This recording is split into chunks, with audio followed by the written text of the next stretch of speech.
agradeço os aplausos, agradeço pela oportunidade que a gente tem de estar aqui, graças a esse evento que foi organizado pela Igreja Adventista, basicamente pelos meus amigos, o pastor Samuel e o doutor Adair, né, que tem um coração muito grande, né, e uma vontade, esse coração deles não cabe dentro do próprio peito, então eles procuram expandir, né, esse conhecimento que eles têm, do trabalho que representa o conhecimento fisiológico, né, de como isso é importante para o bem-estar de todos, né?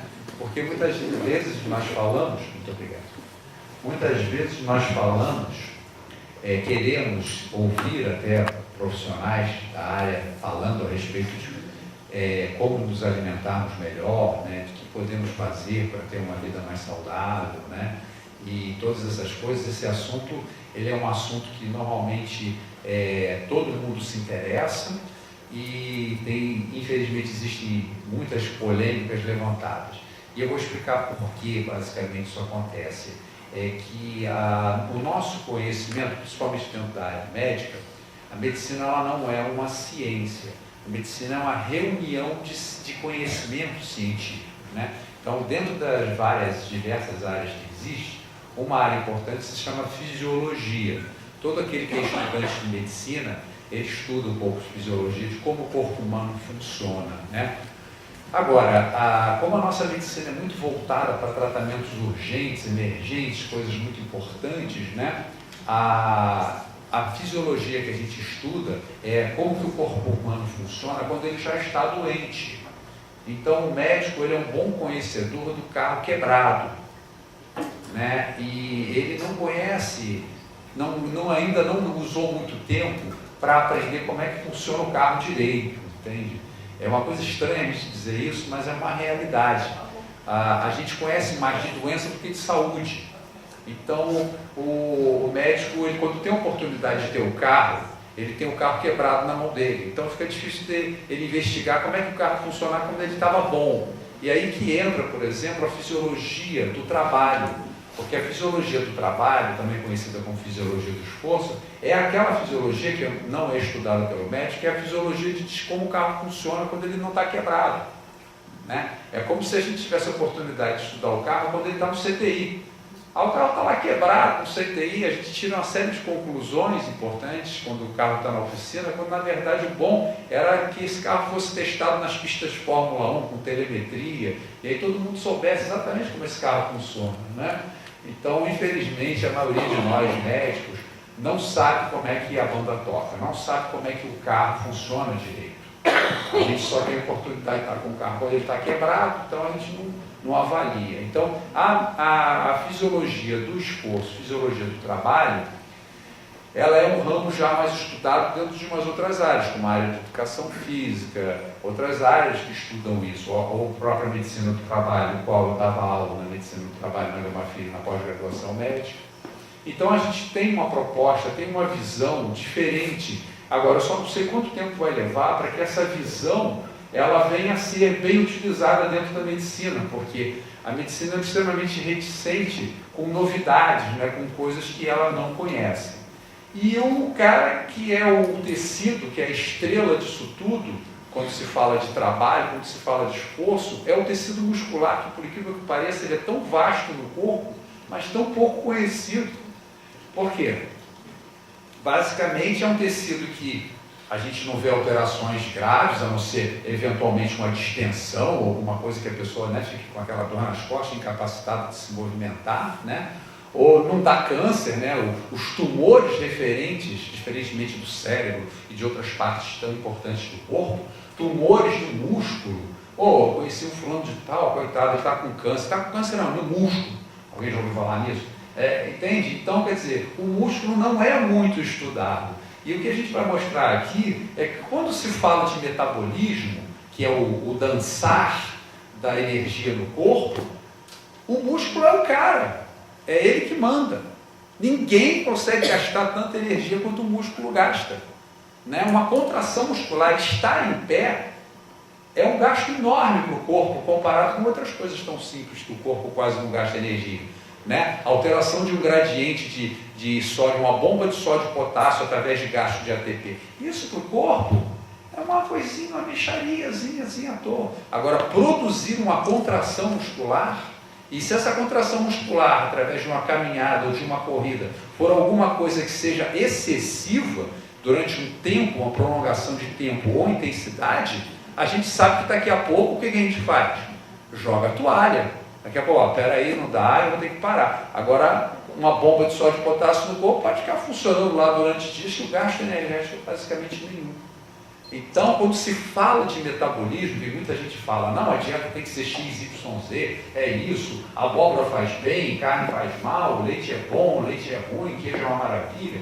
Isso daí, você só pode concluir, não se coloca o carro na frente dos bois, você só pode concluir isso depois que você entende exatamente quais são as necessidades energéticas do corpo, quem manda e como ele funciona bem, e não como ele funciona mal, porque se eu estudo o corpo funcionando naquela função dele terminal do paciente do CTI, quando o paciente está se consumindo, a carne está indo embora, eu vou olhar para aquilo e vou dizer, poxa, como carne é importante, né? Vamos dar carne para o sujeito, a gente conclui que carne é importante. Quanto que a gente está tirando essa conclusão, porque o cara está num estado que não tem nada a ver com o normal dele.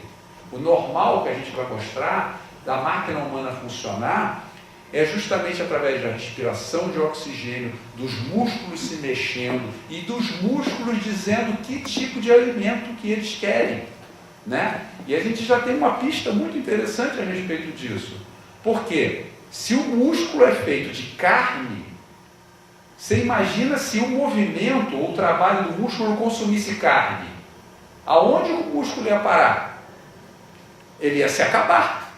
Por quê? Porque se o músculo comesse carne, o que ia acontecer com ele? Ele ia é o que se chama de autofagia, ele iria se comer. Então, pasmem vocês, não é carne que o músculo come, e não é carne que nós deixamos também comer, por paralelo. Vamos passar então, eu sou que está com a projeção? Bom, eu vou utilizar isso aqui como esqueleto, como esboço das nossas explicações, tá? Não se assustem, é uma explicação assim, preparada para pessoas de diversos níveis diferentes, dependendo da forma em que a gente se aprofundar nelas, tá? Mas o distúrbio intracelular das complicações metabólicas é um termo extremamente amplo, que vai falar desde o paciente do CTI ao paciente que ficou gripado, a resposta do corpo humano, a chamada resposta inflamatória do corpo humano, a resposta que leva a uma contra-resposta por parte do corpo, é sempre igual, como no final a gente vai ver através da curva que um endocrinologista no passado fez, que é muito interessante, que o corpo, é difícil a gente compreender isso às vezes, porque a gente pensa nas coisas do jeito que a gente vê à nossa volta, mas enquanto eu estou aqui falando para vocês, eu não estou preocupado em mudar meu tempo de produzir determinada enzima, eu não estou preocupado em fazer nada. O corpo é uma máquina maravilhosa e que, se ela tiver condições, como eu tive na casa da Zumira e da doutora Daí, de fazer uma boa alimentação, dormi muito bem na casa deles, então eu estou muito bem, estou aqui alegre, cheio de saúde, feliz, eu vou conseguir exercer essa função de falar para vocês durante o tempo que for necessário, enquanto que eu não vou ter que me preocupar com nada que acontece dentro de mim, porque já existe um sistema autônomo que é encarregado de fazer isso tudo. Mas para que esse sistema autônomo encarregado de fazer isso tudo esteja feliz, eu preciso de conhecer esse corpo para dizer, vou mandar coisas importantes para dentro, para que ele possa elaborar, para que eu possa ter saúde e sair por aí perambulando, né? Então, eu que estou de posse aqui de passar os slides. Então, quando a gente fala sobre metabolismo, o que seria metabolismo? Metabolismo, então, é um conjunto de reações relacionadas à transferência de energia no corpo. Então, isso é metabolismo. Então, metabolismo, para quem é assinante da revista Vida e Saúde, eu escrevi uma matéria a respeito desse assunto, deve ter uns 3 ou 4 anos, falando a respeito de metabolismo. Então, metabolismo é nada mais, nada menos do que aquela dança da energia pelo corpo. É uma coisa lindíssima, é uma coisa muito bonita, porque nós não produzimos energia. Nós pegamos a energia do meio ambiente que existe à nossa volta, através dos alimentos, e quebramos essas moléculas grandes. A partir do momento que nós estamos já mastigando, a gente já está fazendo o quê? Tornando aquelas moléculas em pedacinhos cada vez menores, para depois dentro do corpo, que nem a dona de casa que vai ao supermercado. A partir do momento que eu comi, eu almocei, essa comida entrou dentro de mim, ela está sendo triturada, está sendo mastigada, está sendo digerida, ela vai se transformar em coisinhas menores, que vão ser então guardadas nas minhas dispensas. Então eu tenho dispensa em lugares importantes. E o músculo é a maior dispensa do corpo em termos de energia. Por quê? Porque é o cara que vai mais precisar. Então, a gente vê que quem manda nas reações, quando se fala em metabolismo e reações metabólicas, a gente vai observar que de toda a utilização de energia do corpo, esse trabalho mecânico da contração muscular, esse aqui, ó, é de longe o que mais gasta energia do que um trabalho osmótico, né, de transporte de materiais, um trabalho de síntese de novo material, né, aquela coisa que eu gastei. Ah, mas eu gasto peça, né? É comparado com um carro. Você tem uma Ferrari, tá? O que acontece com a Ferrari? O que você vai mais fazer com ela é levar uma posto de gasolina, principalmente que a Ferrari deve beber pra caramba, né? Os carros costumam beber, sei lá, fazer 4 km por litro ou 4 litros por quilômetro, né? Bebem muito. Então a Ferrari, por mais maravilhosa que ela seja na sua garagem, ela não vai andar se você não puser combustível. Agora, de quanto em quanto tempo eu vou trocar um pneu nessa Ferrari? De quanto em quanto tempo eu vou trocar um filtro de óleo? Aí que está, comparativamente à sua necessidade de comer gasolina, digamos assim, a troca de óleo, que seria essa síntese proteica, ela é muito mais rara, ela é muito mais lenta. O consumo da própria máquina em funcionamento, digamos assim, você tem um liquidificador. Quanto tempo você vai trabalhar com aquele liquidificador ligado na tomada? E de quantos anos aquele liquidificador de uso intenso você vai precisar de trocar uma lâmina? Você vai precisar de trocar alguma peça? O corpo humano é assim, ele não está preparado para se desgastar. Ele está preparado para ter uma estrutura extremamente flexível que vai gastar a energia que ele acumulou através do que ele comeu.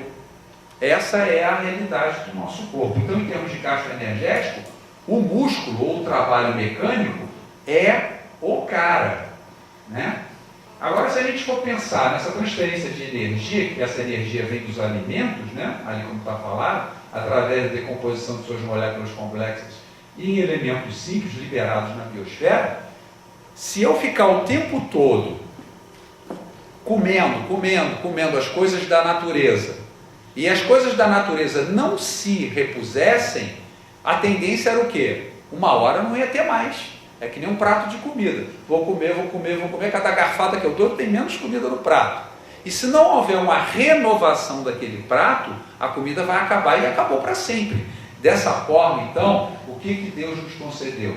Que esses elementos são reestruturados em moléculas complexas. As moléculas complexas foram quebradas em elementos simples, liberando energia, e agora eu devolvo para a atmosfera aquelas moléculas pequenas, e elas são reestruturadas em moléculas complexas por intermédio de uma fonte energética. Aí a pergunta seria, que fonte energética será essa? Alguém imagina uma grande fonte energética na nossa biosfera? Um negócio que aqui é até muito gostoso da gente ficar debaixo, diante de todo o frio que a gente sente. O sol. Perfeitamente. Está aí, olha. Fotossíntese e respiração. A respiração é justamente o que a mitocôndria faz.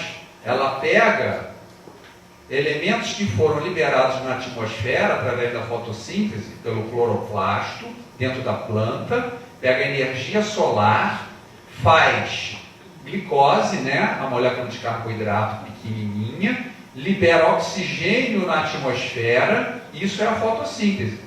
Eu pego, ou o meu músculo, qualquer célula vai pegar esse oxigênio e essa glicose, vai queimar e agora transformar aquela energia solar em energia química, chamada de ATP, e a mitocôndria de sobra joga na atmosfera de volta dióxido de carbono e água, que são os elementos utilizados pela energia solar para fazer um ciclo. Deus criou um ciclo perfeito. O sonho de todo cientista é criar alguma máquina que funcione de forma que o que essa máquina consuma, ela libere para o meio ambiente que se encarregue de reconstituir aquele elemento e devolver para você. Está aqui, olha, vocês estão diante dessa máquina que Deus criou. Porque quando há o relato de Gênesis, o que a gente tem? Haja luz, né? Haja plantas, né? Para quê? Para que dentro de breve haja alimento e haja oxigênio, para que quando o homem fosse criado, ele pudesse pegar aquele oxigênio e aquela glicose, frutos da fotossíntese exercida pela planta e pelo sol, e liberar o quê? Mais elementos que novamente entrariam no ciclo eterno. Então, Gênesis, capítulo 1, está dando a noção para a gente da inteligência, da sabedoria de Deus em termos de conceber ao homem um modo dele viver eternamente, não fosse a opção dele se afastar de Deus.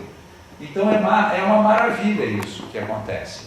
Aí vocês vão perguntar, então, doutor Rogério, é isso então, aquela coisa que existe dentro do músculo? É conforme a gente vai mostrar. Então, olha só, a atividade metabólica de um tecido é determinada pela sua função motora.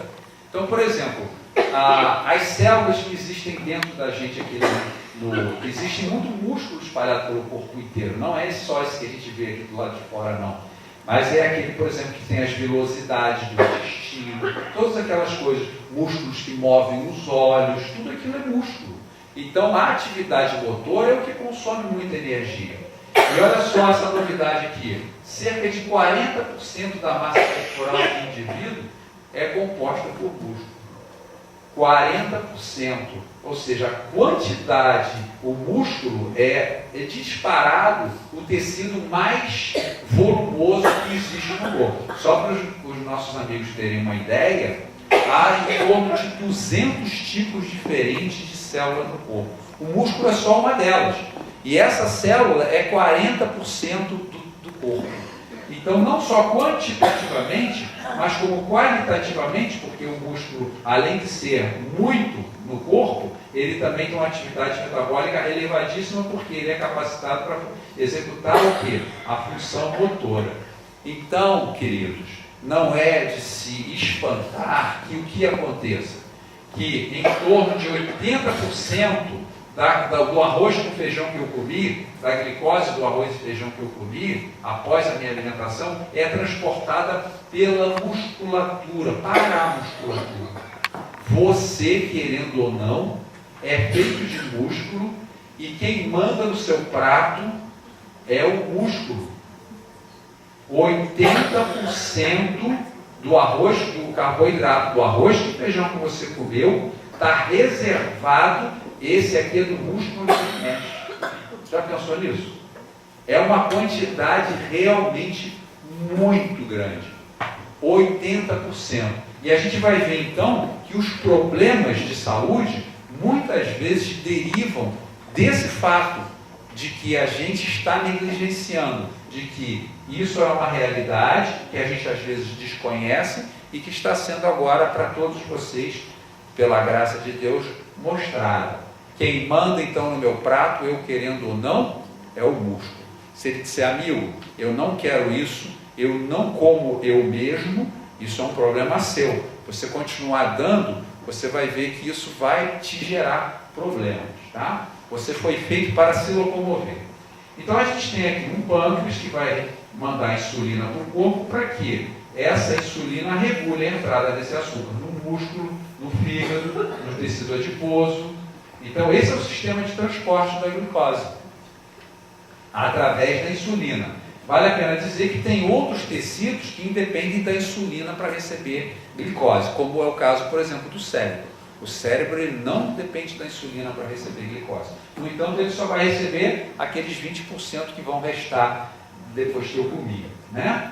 Então, quando a insulina funciona perfeitamente, ela transporta esse açúcar para dentro do músculo. Eu estou falando aqui do músculo porque é o músculo principal consumidor. E quando acontece de eu não ter insulina, ou essa insulina ter seu mecanismo de função atrapalhado, é que essa glicose aqui não entrando no músculo, ela vai subir.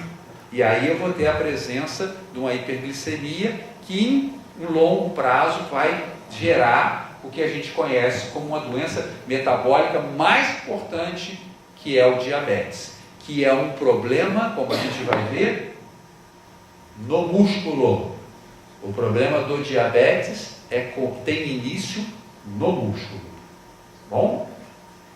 Então o que acontece? Quando por alguma maneira a insulina não consegue trabalhar o açúcar entrar dentro desses elementos, surge uma resistência. Essa resistência faz com que a produção de insulina seja aumentada por parte do pâncreas. É por isso que quando existe um problema no músculo, o músculo não está conseguindo consumir aquela glicose que eu estou botando para dentro, eu não fico diabético imediatamente, porque ocorre um mecanismo que seria considerado um plano B, que é o quê? Eu aumentar a produção de insulina através do pâncreas. Então, os mecanismos que eu tenho hoje em dia de dar diagnóstico para um diabetes são super atrasados, porque eu vou esperar aquele pâncreas jogar a toalha, aquele pâncreas entrar em exaustão e não conseguir mais trabalhar para dizer que a pessoa ficou diabética. Então é muito importante a gente saber disso para a gente evitar, porque infelizmente até hoje isso não é estudado devidamente, né? Então a medicina não vai fazer. Aí você vai dizer, mas doutor Rogério, existem maneiras de eu descobrir o que impede dentro desse músculo que essa glicose entre e aumente a necessidade de insulina? É o que a gente vai chegar lá.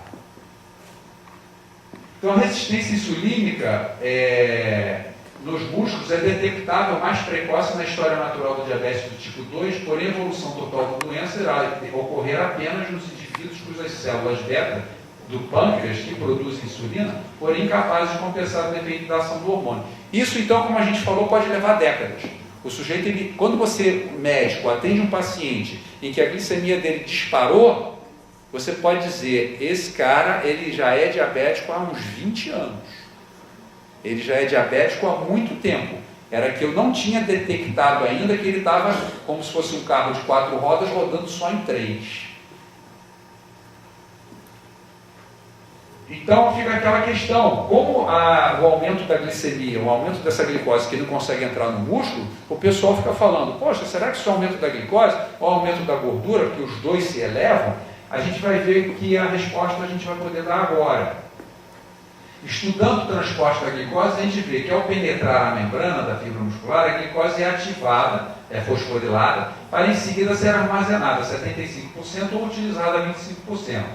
O transporte é realizado na presença do transportador armazenado no interior da fibra, o chamado transportador de glicose 4.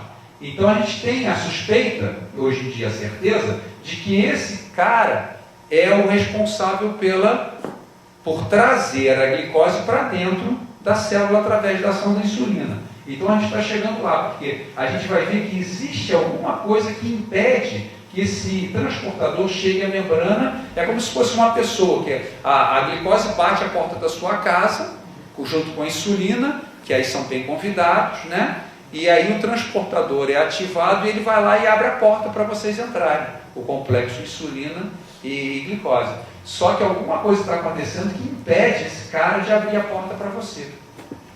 E aí se descobriu que esse é o mecanismo de ação, todo esse aqui que ninguém precisa de decorar nem nada, de forma que o transportador permita que a glicose entre. O importante de entender é que isso é feito em repouso e que esse caminho da ativação desse cara pode ser feito por um mecanismo paralelo através da atividade física.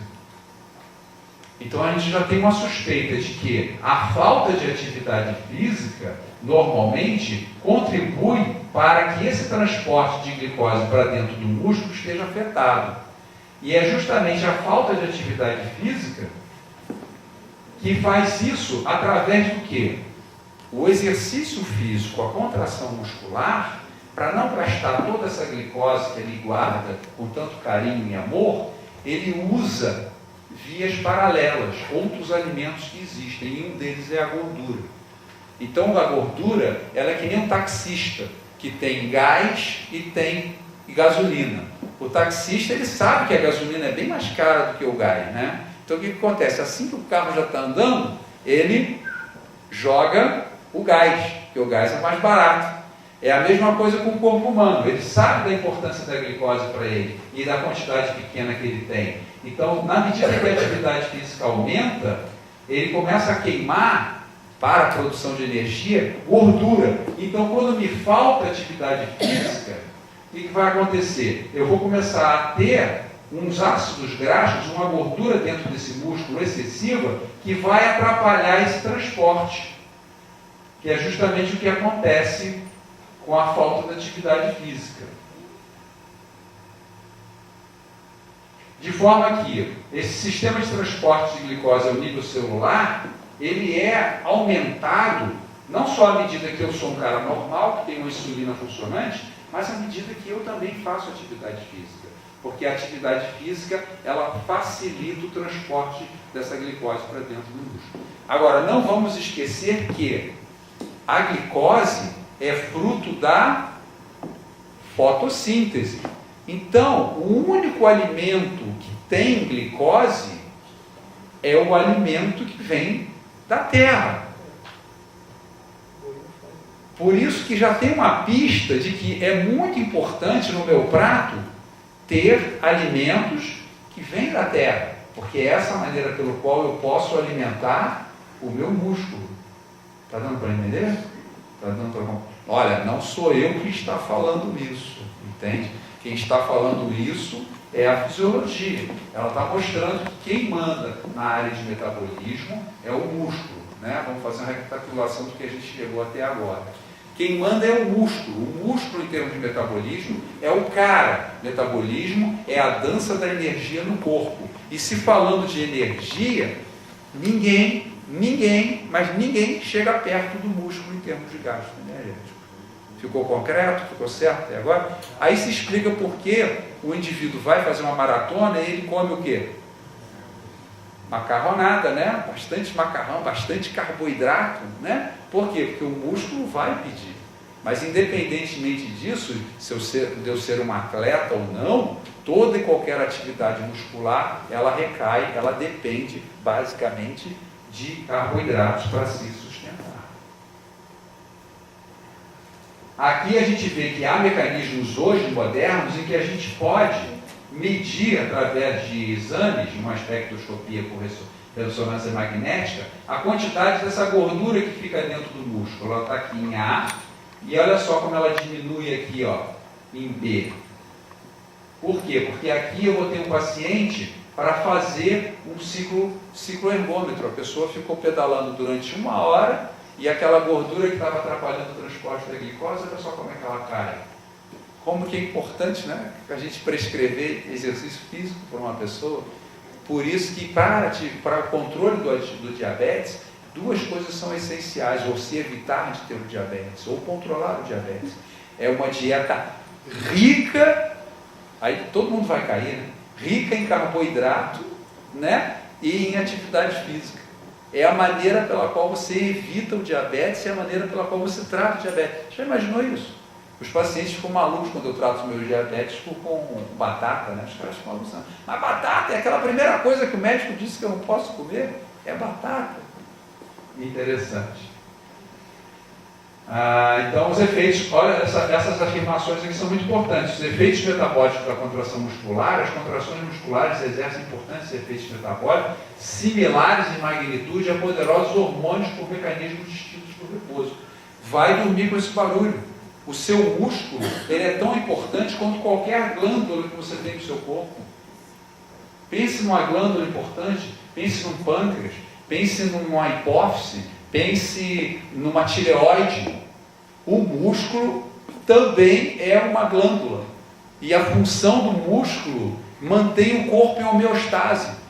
Tanto que quando você perde a função do músculo, ou seja, por algum motivo você fica acamado, você pode esperar que a banda vai tocar reversa, que você vai ter uma série de problemas por estar acamado, né? Então aqui tem estudos, por exemplo, que revelam que o paciente acamado, por exemplo, pacientes que sofrem severos acidentes de coluna, por exemplo, que ficam paraplégicos, eles vão desenvolver, pela inatividade física mais cedo ou mais tarde, diabetes. E aí o que se faz para esses pacientes para melhorar a condição deles? É aquilo ali, ó, FES, Functional Exercise. É aquela você pegar o paciente, ligar eletrodos nele, né, e fazer com que ele consiga pedalar através de estimulação, neuromioestimulação, e aí essas contrações musculares vão melhorar a qualidade de vida dele, por quê? Vão melhorar o transporte de glicose para dentro do músculo, vão evitar que ele tenha resistência insulínica e diabetes. Interessante, né? Como que é importante a contração muscular, né? E a gente muitas vezes, por própria vontade, não faz isso, a gente vê que quando o paciente precisa, a eletromioestimulação é a solução para eles, né? A comparação da eletromioestimulação com o exercício voluntário, a gente vê a similaridade entre eles, né? E aqui a gente vai tentar demonstrar de uma maneira simples como é que o negócio funciona dentro da célula. Eu vou tentar explicar isso de uma maneira didática da seguinte forma. Esse é o eixo da glicose e dos carboidratos, estão ali representados por um elemento que é rico em carboidrato, que é um drink, né? É um drink rico em carboidratos, que a gente chama de pré-stress. É uma fonte de carboidrato como se fosse, por exemplo, uma batata, né? Então, essa fonte de carboidrato, ela entra dentro de uma série de reações metabólicas que a gente pode equiparar ao nosso GPS. É um caminho que se segue, né? O metabolismo, as suas vias metabólicas são similares a estradas, a engenharia de tráfego. E o que permite que certas pessoas, por exemplo, o atleta, ele tenha vias mais largas que as pessoas normais e as pessoas normais tenham vidas mais estreitas. Por exemplo, a capacidade de um músculo de guardar carboidratos é proporcional à atividade física dessa pessoa. Então, o atleta ele tem um aumento de uma enzima chamada glicogênio-sintase, e de que ele tem uma capacidade energética, a capacidade de guardar dentro dele energia maior do que um sujeito comum.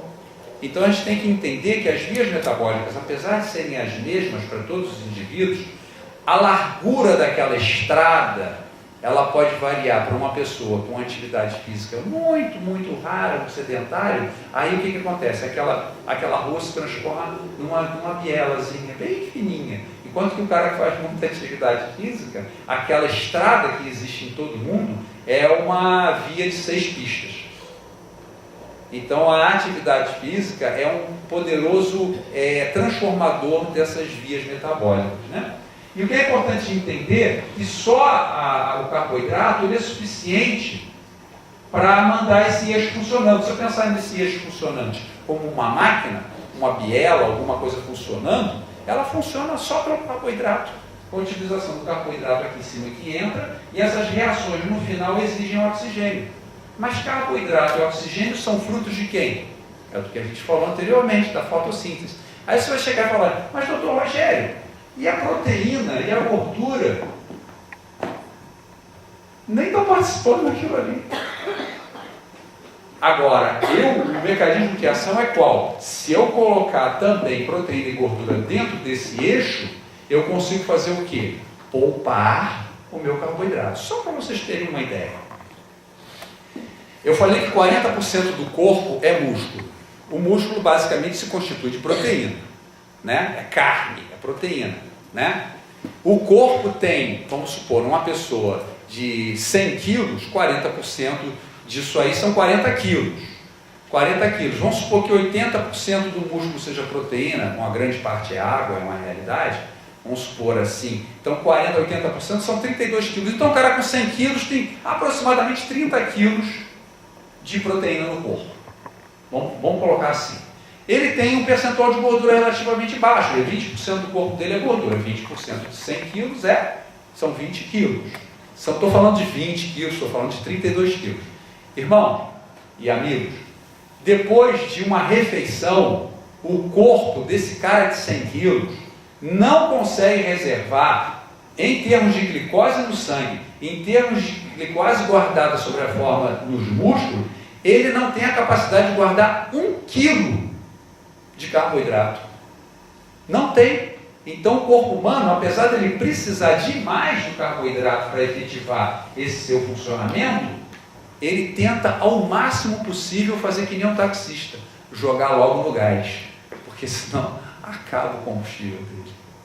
E aí que vão entrar as proteínas e as gorduras, com esse papel. Proteínas e gorduras entram aqui, ó, lateralmente, ó, para evitar que esse cara acabe. Então, de onde se conclui que o músculo, ele só vai se comer quando ele não tiver mais carboidrato. Carboidrato está acabando, ele começa a usar o quê? É como se você tivesse um belo castelo, você fosse, a sua casa fosse um belo castelo num lugar frio, como Ijuí, né, no inverno, e lá a gente tem a sala da Zulmira e da doutora Daí, que estava lá uma lareira funcionando, mantendo aquele calor agradável. O músculo funciona dessa forma. Enquanto aquela lareira tiver lenha, que a gente busca lá fora, ele vai funcionar bem. Quando o calor necessário for se apagando pela falta de lenha, aí vai se queimar um tapete da Zulmira. Aí vai se queimar alguma coisa importante da sala da Zulmira. Mas enquanto tiver energia, aquela fornalha vai queimar carboidratos, gordura, mas não vai queimar proteína. Então, irmãos, o importante não é consumir proteína. Você é feito de proteína. É assim que a banda toca.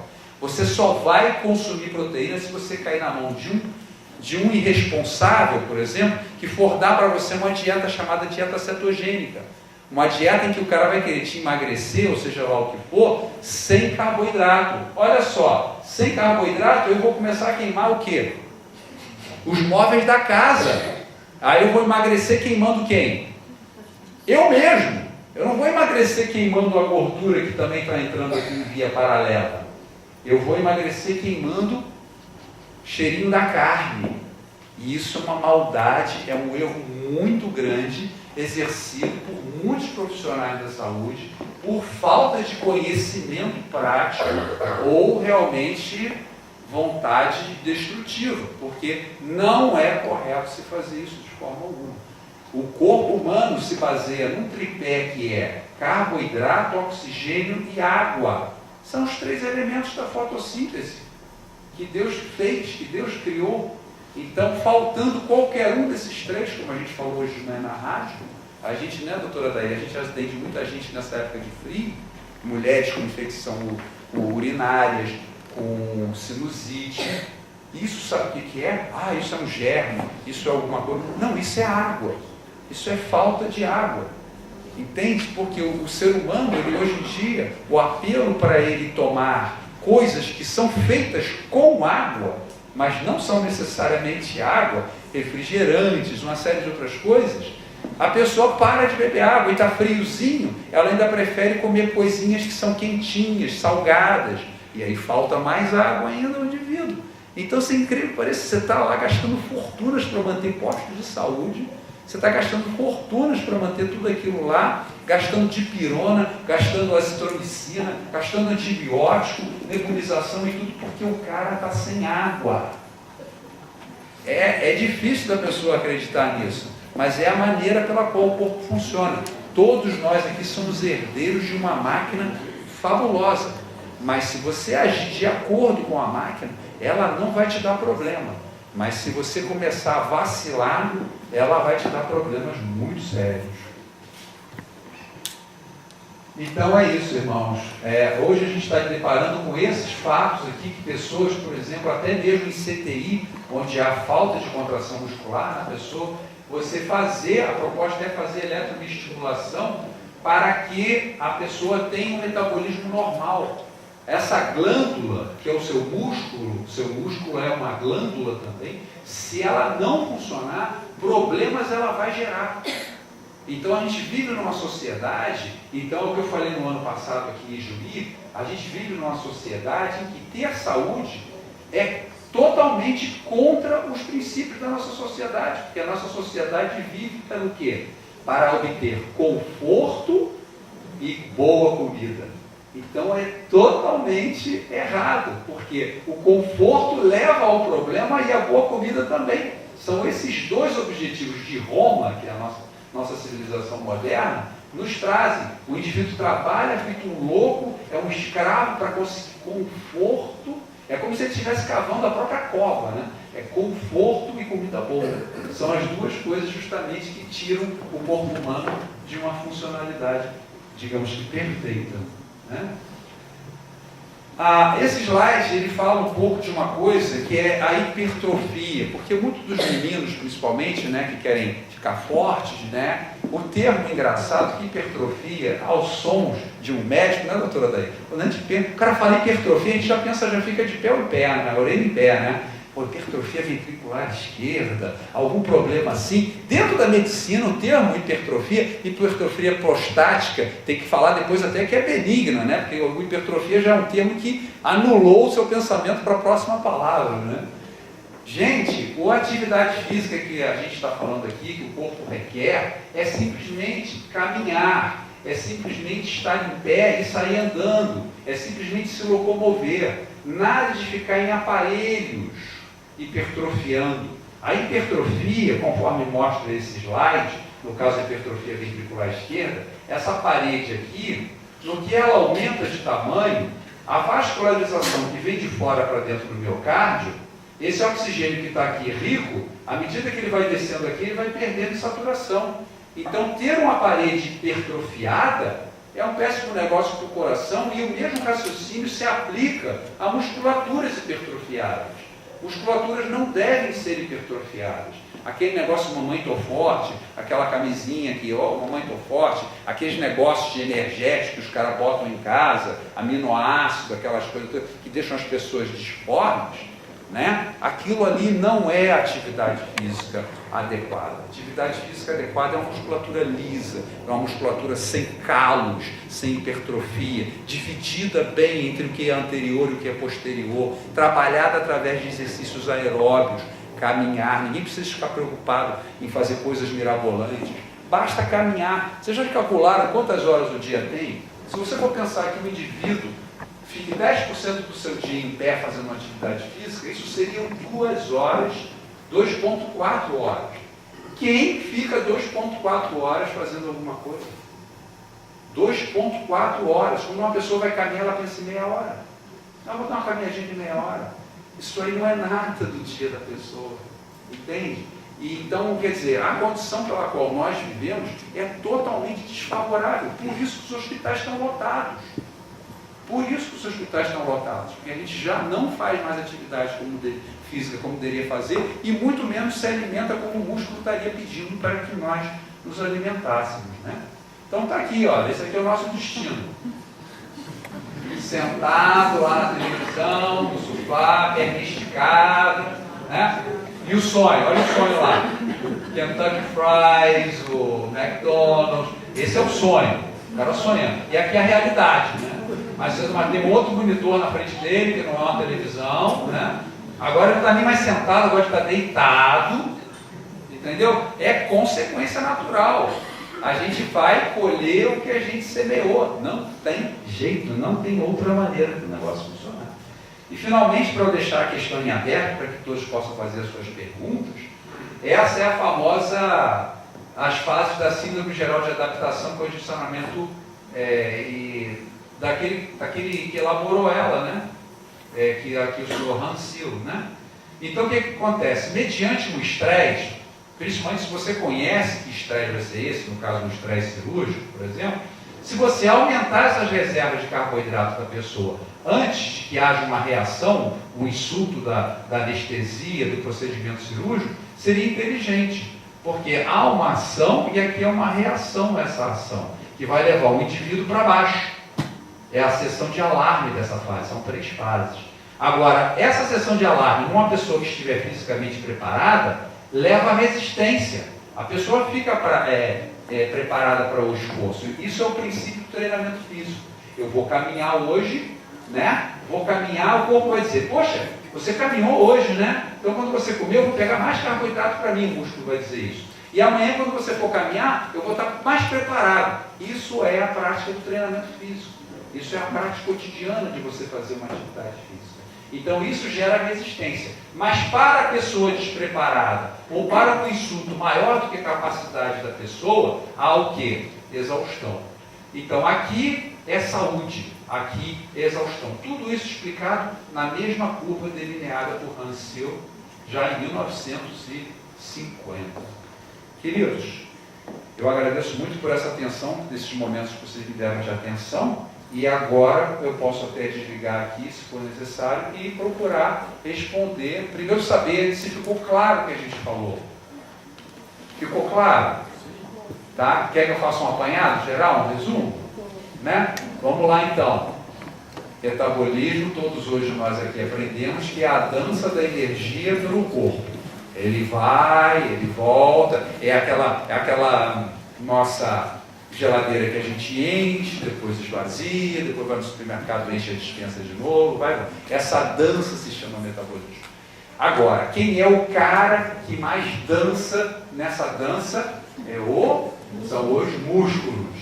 E os músculos que são feitos de carne, se tivessem uma dieta de carne, se comeriam. Então você pode não ser vegetariano, mas o seu músculo é. Entende? Se você vai colaborar com ele ou não, é um problema todo seu. Entende? Agora, o seu músculo só vai comer proporcionalmente àquelas vias largas que você vai produzir através do uso. Se você não usa a musculatura, aquela glicose vai ficar acumulando, a gordura que está dentro do músculo não vai ser queimada, a banda toca toda errada, resistência insulínica, obesidade, diabetes do tipo 2, infelizmente depois de muitos anos que você vai ter esse diagnóstico, vai sofrer essas consequências. Então, basicamente, o corpo é uma máquina perfeita e pede muito pouco. Na verdade, ele pede o que a gente teria à nossa volta em quantidades expressivas. Então, a gente vê que não só o nosso prato influencia na nossa vida, mas influencia globalmente na vida do planeta. Porque à medida que eu começo a quebrar árvores, né? Cortar árvores para plantar boi, o que está acontecendo? A minha capacidade de eliminar CO2 está indo para o espaço, porque quem elimina aquele CO2 cinza é o verdinho do mato. E eu começo a plantar boi para comer boi. E aí quem fica doente também sou eu, porque eu não fui feito para comer boi. Eu fui feito para comer alimentos de origem vegetal e consumir oxigênio através de atividade física. Ficou certo? Ficou muito confuso? Ficou claro? Ficou tranquilo? Então a gente aqui hoje tentou acabar com essa questão de todo mundo falar, porque o vegetarianismo é lindo, maravilhoso, é bonito, é ecológico. Aqui está a explicação científica de que metabolismo é músculo e músculo não se come. Músculo come as coisas que são de origem vegetal. Acho que acabou aqui a bateria, né? Estão me ouvindo bem? Então desculpa. Eu não sei impressão minha. É que a minha esposa diz que eu falo mais do que a boca, né? Então até levei a bateria do negócio ali a exaustão, né? Queridos, eu agradeço a atenção e estou aberto a dúvidas, a perguntas que eu posso... Você tem a oportunidade, não sei se você tem papel, talvez alguém queira fazer a pergunta no papel, fique à vontade. Então passe assim, os papeizinhos, que nós recolhemos no final de cada coluna, se você tem uma pergunta, aí nós vamos recolher. Se você preferir fazer essa pergunta pessoalmente, eu terei prazer, se puder, de respondê-la pessoalmente também. E se alguém tiver alguma particularidade, fala. Tá. Se alguém tiver alguma pergunta particular, depois a gente pode procurar responder. Doutor Rogério, aqui tem uma pergunta, é a seguinte: é verdade o mito que o pão integral não se deve torrar? Não, na verdade até o pão, ele é um alimento de que ele não está terminado, né? O que acontece? O pão, ele é uma massa, né, que ele vai ser levada ao forno, né? Tem ali um especialista em pão que vai nos ajudar agora. E, na verdade, o pão, quando ele fica pronto, ele ainda não terminou. Ele ainda tem capacidade fermentativa, né? Ele não está totalmente terminado. Então, quando você bota ele dentro de um estômago ou uma coisa que você possa assimilar, pega um pote, abre esse pote bem vedado, bota o pão com um pouco de água dentro e tampa. O que vai acontecer? vai fermentar, ele vai aumentar de tamanho e você depois pode ter até dificuldade em abrir a tampa. A mesma coisa acontece com o nosso estômago. Então, o ideal do pão, principalmente que pão que tem muito, que é o pão normal, que consiste muito de miolo, é ele ser levemente torrado, para aí então entrar na fase digestiva. Ou então, para aquele que não quer torrar o pão, ele pode usar o pão árabe, que não tem tanto miolo, mas continua a boa prática de dar uma leve torradinha nele antes. Doutor, eu porque fiz essa pergunta, estou perguntando do pão integral. Não tem problema, não tem problema algum. Pode torrar ele, não tem problema Pode nenhum? levar. É até bom por essa particularidade, que se ele tiver muito miolo, esse miolo dentro da senhora, ele vai produzir gases, vai expandir, tá? Quantas refeições o atleta deve fazer, levando em consideração a nutrição esportiva e o espírito de profecia? 2 ou 3 refeições, 4 ou 5 refeições? A gente ouve muito essa discussão na TV, doutor. Quanto ao uso de suplemento, se é ideal ao corpo humano ou não. Não, de forma alguma não tem necessidade. O corpo humano precisa muito de atividade física e uma alimentação o quanto mais vegana possível. Não tem necessidade alguma de suplemento de qualquer origem. Mas o início da pergunta se referia a outra coisa. Quantas refeições? As refeições, fazer? obrigado. As refeições, elas são proporcionais à capacidade do indivíduo de realizar um trabalho. Por exemplo, se eu tenho um atleta que vai fazer um treino, esse atleta pressupõe que ele passou por uma refeição, ou seja, ele esteja loaded, né? Ele esteja carregado para poder executar a atividade física. E após essa atividade física, ele vai fazer o quê? O reload. Ele vai voltar com aquela, para preencher as baterias dele, é que nem um celular. Gastou, bota de novo. Gastou, bota de novo. Então, quantas vezes um atleta, às vezes tem atletas como, por exemplo, aquele rapaz que ganhou as Olimpíadas lá de natação, que nada muito, que bateu, equalizou o recorde do Mark Spitz, que o nome dele agora não me vem à cabeça. Ian Thorpe? Não, Ian Thorpe foi aquele australiano. Eu estou falando desse americano mais recente aí. Michael Phelps. Michael Phelps, perfeito. Ele tinha treino triplo. Muitos atletas na natação eventualmente têm treinos triplos. Então esse cara, no mínimo, ele vai ter que ter 4 refeições por dia. No caso do atleta. Mas pessoas normais podem muito bem passar com um café da manhã e uma refeição no final do dia, como fala o Espírito de Profecia. Muito interessante. Tem muitas perguntas aqui, doutor, mas olha só. A qualidade dos vegetais, como fica em relação aos agrotóxicos? Né? Apesar dos agrotóxicos, devemos consumi-los? Sem dúvida alguma. Sem dúvida alguma. Os agrotóxicos, eles têm uma particularidade muito interessante. E é uma realidade que a gente vai expor agora. Eles são elementos lipossolúveis.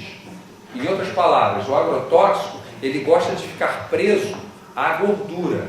Ele não é bem preso à água. Então, chegou para você vegetais, você lavando a casca grandemente, você vai tirar grande parte desses agrotóxicos. Alguns vão ficar dentro do próprio alimento, porque eles já estão botando agrotóxico lá debaixo do solo, né? Quando ele já está crescendo.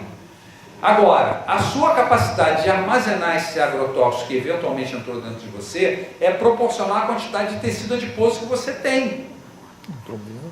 Então, se você não tem muito tecido adiposo, esse agrotóxico que gosta de gordura, ele não fica necessariamente preso a você.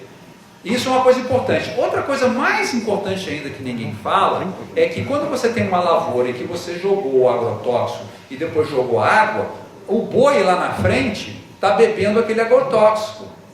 Não está? A água dele está cheia de agrotóxico. Agora, diferentemente da batata, da beterraba, seja do que for, ele é rico em gordura. Então, a maior parte do agrotóxico ingerido pelo ser humano não vem de um vegetal, vem de um leite, de um queijo, de uma carne, de um alimento de origem animal. E ninguém vai contar isso para vocês. Que alimentos você costuma indicar para diabéticos, além da batata? Uma dieta rica em carboidratos, e como a gente viu que o problema é o acúmulo da gordura dentro da fibra muscular, uma dieta pobre em gordura. Então, alimentos, não só evitar alimentos ricos em gordura, que por classificação são alimentos de origem animal, mas também evitar de comer berinjela frita. comer alimento regado com azeite, alimento cheio de gordura, porque esse cheio de gordura é que vai contribuir para o aumento da gordura dentro da fibra muscular. Então, a dieta vegana e baixa em lipídios. O senhor é vegetariano? O câncer está diretamente ligado ao consumo de carne? Dependendo do tipo de câncer, hoje em dia, cientificamente já se alcançou. Opinião minha particular, são diversos. Por exemplo, a gente tem o estudo feito epidemiológico por parte do Dr. Colin Campbell, que é o estudo na China, né? Há muitos anos atrás se fez na China um apanhado, né, de regiões onde se tinha incidência de câncer, e aí se descobriu o tipo de alimentação. E disso resultou trabalhos com curvas matemáticas que demonstraram que a quantidade de colesterol é proporcional ao consumo de alimentos de origem animal. Número 1. Número 2, a curva da incidência de doenças tipo câncer ou outras doenças, elas são também paralelas a essa curva do colesterol. De forma que, por exemplo, a gente tem aqui no Brasil imitação dos Estados Unidos que diz que o desejável de colesterol é abaixo de 199. Isso se baseia em quê? Se baseia na estatística norte-americana. Se eu for me basear na estatística chinesa, onde a incidência dessas doenças é bem menor, eu tenho uma curva que começa com colesterol em 90 e termina com colesterol em 170, sendo a média 127. Então, no interior da zona rural da China, colesterol normal, 95 percentil, é 127. E quem está para mais perto do 90 tem menor incidência de doenças, e quem está mais para cima do 127, do meio, está com a projeção maior para doenças. Ou seja, é diretamente proporcional ao colesterol e ao consumo de alimentos de origem animal. Ok. Tem duas perguntas aqui, doutor, que eu li aqui, mas o senhor já respondeu algumas coisas com relação a suplementos vitamínicos. Mas a pergunta é a seguinte: suplementos são indicados, o senhor já respondeu que não. Suplementos de ômega 3 tem alguma vantagem? Por que a vitamina B12 diminui ou falta? Essas perguntas são bastante tradicionais. Ômega 3, por exemplo, é alguma coisa que determinados alimentos conhecidos como peixe têm quantidade expressiva. No entanto, a função do ômega 3 é justamente o combate do poder oxidativo que existe da gordura. Então, o que adianta? Eu estou trocando 6 por meia dúzia, porque quando eu pego e como peixe, eu estou comendo ômega 3, mas ao mesmo tempo eu estou comendo um monte de gordura que vem junto. Ele tem o ômega 3 elevado justamente para proteger ele da gordura que ele tem. E a mesma coisa com o ovo. Agora, alimentos de origem vegetal também possuem ômega 3 em quantidades menores, mas não contém aquela gordura toda que o alimento de origem animal tem. Segundo lugar, a vitamina B12, ela é uma vitamina, como várias vitaminas, são produzidas em simbiose, ou seja, eu tenho um determinado organismo que vive dentro de mim, no caso no intestino, que ele é capacitado, um micro-organismo, de produzir B12. No entanto, ao nível dessa produção, eu não consigo absorver, por isso que eu preciso de B12. Mas como a B12 é produzida através desses micro-organismos, muitos indivíduos, muitos cientistas acreditam que na própria boca, que é uma das partes mais sujas do corpo, é que você consegue produzir vitamina B12 numa quantidade pequena, mas suficiente para você sobreviver. Por quê? Porque se você for procurar na literatura, a incidência de problemas em relação a B12 não está em veganos puros, mas sim em pessoas que fazem o quê? Gastrectomia, tiram parte do estômago e, consequentemente, o receptor para que, o fator de Kessel, e necessário para que essa B12 seja colocada para dentro do corpo. Solução para essas pessoas, vitamina B12 intramuscular. Agora, o vegano em si, basicamente, normalmente, não é caso de falta de B12. Ok. Então, uma pessoa que não consome nenhum produto de natureza animal não precisa fazer esse suplemento de B12? Essa é uma pergunta delicada para um médico, porque se eu falo que não, pode haver um problema de amanhã, a pessoa tem um problema, porque eu já fiz essa estatística no meu consultório, eu pego todos os pacientes e peço, entre outros exames, B12. E o que eu descobri? Uma série de pessoas que são normais, entre aspas, que comem carne, leite, ovos, tudo, tem B12 baixa. E aí como é que fica? A pessoa tem B12 baixa, amanhã vai dizer que foi por causa da dieta que eu dei para a pessoa, mas ela já tinha B12 baixa antes de eu dar a dieta. Então existem outros motivos de você ter B12 baixa que não são alimentação, que são, por exemplo, o caso da falta desse fator de Kessel. Outro problema, Com o passar da idade, problemas gástricos, tipo gastrite, entre outras coisas, fazem com que haja redução desse fator de Kessler na mucosa intestinal, na mucosa gástrica, desculpe, e aí com o tempo a pessoa já não consiga mais colocar B12 para dentro. A culpa não é da dieta, a culpa é da falta desse transmissor que existe aqui dentro. Agora, o que acontece? A pessoa que é vegana, que é vegetariana, ela normalmente faz utilização de uma dieta em que existem alimentos que naturalmente, até mesmo como o pão, que é preparado, como Graham, esses pães que se vêm, que tem vitamina B12, são enriched, né? São enriquecidos com vitamina B12. Agora, se a pessoa vale a pena ser vegana, sem dúvida alguma vale. Agora, eu como médico tenho que recomendar, façam periodicamente seus exames de vitamina B12. Eu pessoalmente não faço, mas eu sou o meu próprio médico, né? Agora num outro paciente, eu já pensaria 2 vezes. Qual a relação da sinusite ou a falta de água? Uma ótima pergunta. Para que os ossos da cabeça fossem leves, Deus os criou como ossos pneumáticos. Significa que para a cabeça não ser tão pesada, os ossos da cabeça, esses ossos, eles têm um compartimento dentro deles. E eles se interligam, né? Laringe, garganta, tudo isso, ouvido. E passa por eles o quê? Um fluido. Constantemente passa um fluido para evitar de que isso daqui se estagne e vire o quê? Um meio de cultura para uma bactéria. Então isso fica passeando. Perfeito. Quando começa a faltar água no corpo, o corpo começa a tirar a água dos seus compartimentos. Não só a boca fica seca, pela pessoa estar falando há muito tempo, uma série de coisas acontece, mas essa região começa a sofrer também. Então o que acontece? O fluxo, que normalmente seria bastante intenso e fluido, começa a secar, e aí vira o quê? Aquela dor de cabeça, aquele meio de cultura, vem a bactéria, se aproveita dessa parada, como se fosse uma água de rio, que parou, e aí surge o problema da sinusite, extremamente comum para quem faz pronto-socorro, vai atender num dia que nem hoje, um frio, assim que as pessoas bebem pouca água e dão preferência a comer comidas de sal e quente, aí a água vai embora do corpo. Então, um bom regulador disso é ver a urina. A urina sempre tem que urinar frequentemente e uma urina clarinha.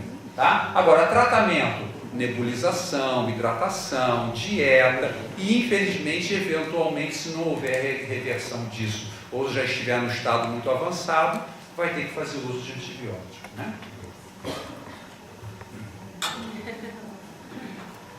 Vou tomar também, que eu estou com medo de ir no banheiro. Ah, é sua? Estou bebendo água. Mas vamos tomar também. Vai ficar amarelinha a sua urina também. Muito bem. Doutor, olha só. Quais são os riscos de uma região da cintura ser muito avantajada, barriga, assim, fala que tem algum risco, alguma relação com a saúde? Certamente, a famosa gordura abdominal, ela é muito importante porque não só existe toda uma função de que a gordura atrapalha o funcionamento normal do corpo humano, mas existe um impedimento mecânico. O corpo ele é tão fabuloso que a gente tem que imaginar essa área da gente como se fosse um êmbolo, né? E no meio desse tanque, que nem uma seringa, existe um êmbolo que vai para cima e para baixo. Então, quando o indivíduo respira e ele tem a cavidade fechadinha, no que ele respira, ele empurra o diafragma para baixo, pega todo aquele sangue que está preso ali, espreme, que é bastante sangue, né? Principalmente quando a pessoa não está fazendo exercício, esse sangue vem e sobe para ser beneficiado. É impressionante, porque a máquina humana ela é perfeita nos mínimos detalhes, mecanicamente, eletricamente, hormonalmente. Então, ter gordura dentro da região abdominal é um grave risco. É um sinal de colesterol elevado, de diabetes, de esteatose hepática, que é gordura nas vísceras, como o caso do fígado. Deve-se evitar ao máximo. Sinusite pode causar labirintite? Sinusite pode causar labirintite? Eu acho que a labirintite está mais associada ao problema do distúrbio do equilíbrio, alegado à hipertensão arterial, mas sinusite causar labirintite eu desconheço. Doutora André, já ouviu falar? Não, também não. Posso substituir chimarrão por água? É um bom negócio, né? Porque o chimarrão ele é rico em cafeína e a cafeína é um diurético. Então, na verdade, você está tomando uma forma de perder água. Né? Enquanto que a água pura é água mesmo, você não vai perder. Porque não tem a cafeína que é o diurético, que manda a água para fora de corpo. Intolerância à lactose tem cura? Intolerância à lactose tem. É só parar de comer lactose.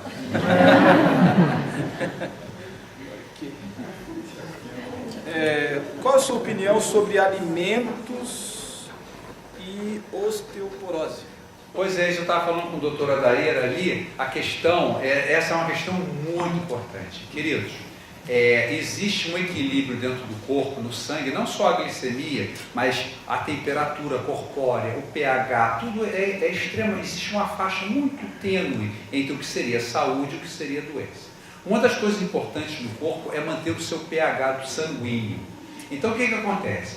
Uma dieta que vai elevar muito a quantidade de ácidos no corpo e no meu sangue, que é uma dieta rica, por exemplo, em aminoácidos, em ácidos graxos, né, que formam gorduras e proteínas, essa dieta, por mais rica em cálcio que ela seja, ela vai reduzir o pH do meu sangue vai se tornar ácido. Qual é a solução para o corpo? É buscar elementos alcalinos para quelar, juntar esses elementos e eliminar do corpo. Eu tenho um negócio pretinho, tenho um negócio branco, e eles vão se transligar um no outro, fazer uma coisa cinza, que é um pH baixo com pH alto, vai fazer o cinza, e aí eu vou urinar para fora. Só que esse branquinho, que é o pH elevado, é o branquinho dos ossos. Então, se eu tenho uma alimentação ácida, por mais rica em cálcio que ela seja, eu vou pegar os meus ossos, vou roer eles para tirar o elemento branquinho, que é o cálcio, para ele juntar com os elementos ácidos, neutralizar o pH, mas em seguida fazer o quê? Lançar aquele cálcio, ó, tchau, foi pela urina. Não é normal a perda de cálcio pela urina. Normal é eventualmente você encontrar cálcio nas fezes, que é um cálcio da alimentação que você acabou de ingerir e que o seu corpo não deu conta. Olha, tem cálcio aqui demais, vou jogar um pouco fora. Perder cálcio ou não utilizar cálcio que vai aparecer nas fezes é normal, é detectável, não tem nada de errado. Começar a perder cálcio pela urina é osteopenia, osteoporose, que independe da quantidade de cálcio que você ingere, depende mais do pH do seu sangue. Ok. Eu posso fazer uma pergunta? Pois não. É questão de organização do sangue. O limão teria uma participação importante nisso? Não necessariamente. A gente tem que entender que o pH sanguíneo ele é afetado não como o nosso paladar. No paladar a gente vai sentir que o limão é bastante ácido, mas ocorre uma série de transformações desse limão, que tem carboidrato, uma série de outras coisas, que são mais importantes para a manutenção do pH do que essa acidez que você sente na boca. Ou seja, o leite, por exemplo, ele não é ácido, mas o final das reações dele é acidificar o sangue. Então, por mais rico que ele seja em cálcio e aparentemente neutro, seja até alcalino, ele é responsável pela acidificação do sangue. E o limão, então, no caso? Limão não, abacaxi não, elementos de origem vegetal normalmente. Outra coisa importante, elementos de origem animal são mais ricos em sódio, mais pobres em potássio. Os alimentos de origem vegetal são ao contrário, eles são mais ricos em potássio e mais pobres em sódio. Então, quando a gente se preocupa em tirar o sódio da dieta, primeiro tinha que se preocupar em mudar a dieta, que a dieta rica em sódio é justamente a dieta com alimentos de origem animal. Doutor, é verdade que as células cancerígenas têm mais receptores de insulina do que as células normais? Olha, eu não sei responder essa pergunta. Células cancerígenas terem receptor... Primeiro que um tumor vai depender do lugar, porque nem todo tecido ele é insulino dependente. Por exemplo, o cérebro não é insulino dependente, o músculo é insulino dependente. Vai depender do tumor, em que local ele está, e se esse tumor, mesmo que ele tenha receptor de membrana, se a célula tumoral vai repetir esse padrão. Porque a célula tumoral, por exemplo, um tumor de estômago, ela é uma célula que se multiplica de forma anormal, por isso que é um câncer, por isso que é um tumor. E uma das características do tumor é não ter receptor na membrana, de forma que uma célula, quando está se dividindo, uma célula normal, quando uma membrana de uma célula normal encontra outra membrana, ela desliga seu processo de duplicação. Ela diz, não tem mais espaço. O tumor é justamente a falta de reconhecimento desse espaço. Então existe o quê? O tumor é um negócio que cresce e pode ficar de um tamanho impossível. Até que ele tenha vascularização e alimentação adequada, ele vai crescer, é um tumor. Eu tenho um rim normal e um outro rim do lado, que é um tumor que não tem tamanho, ele pode crescer à vontade. Agora, se essa célula vai ter receptor para insulina ou não, vai depender justamente da localização desse tumor e do grau de similaridade que essa célula tumoral vai ter com a célula que ela duplicou. Mas, de qualquer forma, é interessante essa pergunta, porque tem maneiras de você parar ou reduzir o desenvolvimento tumoral dentro do corpo. E essa maneira que se estudou é que o maior fortalecedor do desenvolvimento de células no corpo, tumorais ou não, é a caseína. Caseína é a proteína do leite e seus derivados. Não é que ela promova câncer, mas se eu já tiver um tumor, ela vai fazer com que esse tumor cresça mais rapidamente. É o que se faz hoje no INCA, é justamente uma mulher que tirou uma mama, teve um tumor de útero, seja o que for, diz, olha, parou a tua vida agora com caseína. Porque as chances dela desenvolver um outro tumor são grandes, uma metástase, por exemplo, não detectável até o momento. Então a caseína, que é a proteína do leite e seus derivados, não é a lactose, ela deve ser evitada. Então alimentos que excitam, por isso que a mulher, quando está fazendo reposição hormonal e é diagnosticada, infelizmente, com a notícia triste de desenvolvimento de um tumor, ela deve imediatamente parar em fazer essa reposição hormonal, porque é essa reposição hormonal que vai promover o desenvolvimento desse tumor. Li na revista Vida e Saúde que o sono bem dormido ajuda a combater diabetes. Como funciona esse mecanismo? Sono bem dormido, não foi eu que escrevi essa matéria, porque não vale. Pelo contrário, os caras têm que acordar cedo e fazer atividade física, porque o diabetes é justamente o acúmulo de gordura dentro da fibra muscular. Eu realmente não sei como é que... Talvez que a pessoa vá dormir e ficar comendo até tarde. O que você costuma comer pré e pós-exercício? O que seria ideal comer pré ou pós-exercício? Você não vai mandar o motorista respondendo. Eu não sei. Bom, eu faço o seguinte, recomendo aos meus pacientes que comam bem, né? Se alimentem muito bem, comam bem, o mais cedo possível antes de dormir, né? Não se deitem com alimento para que não haja regurgitação, esofagite, uma série de outros problemas. Então vamos supor, o cara foi dormir, eu fui dormir, meu paciente foi dormir. O músculo ficou parado à noite, eu estou dormindo. Então quando eu acordo de manhã cedo, eu tenho um estômago vazio. Mas as minhas reservas de carboidrato intramusculares estão lotadas. Então o que eu vou fazer de manhã cedo? Eu recomendo a eles que vão fazer sua atividade física. A atividade física que não deve ser intensa, deve ser prolongada, para que eu comece a fazer o quê? Comece a queimar aquele carboidrato importante, mas logo ligue o gás, comece a funcionar à base de gordura. Certo? Porque não se deve fazer atividade física com o estômago cheio, porque o estômago pede sangue e o músculo pede sangue. Ao mesmo tempo, é o fenômeno da congestão. Então é bom que você coma quando você esteja em repouso e que você faça atividade física de estômago vazio. Quando você volta, você justamente vai ter que repor aquele carboidrato que você gastou. Então a alimentação frutas é o ideal, granola, pão, seja lá o que for que você possa fazer, até mesmo batata, né? Eu recomendo para meus pacientes que estão na ânsia de perda de peso, né? Porque batata vai ter bastante volume de água e não vai ter tanto carboidrato. É bom, mas eu estou querendo produzir um efeito negativo nele. Mas não vou repor aquela gordura que ele perdeu, que ele queimou.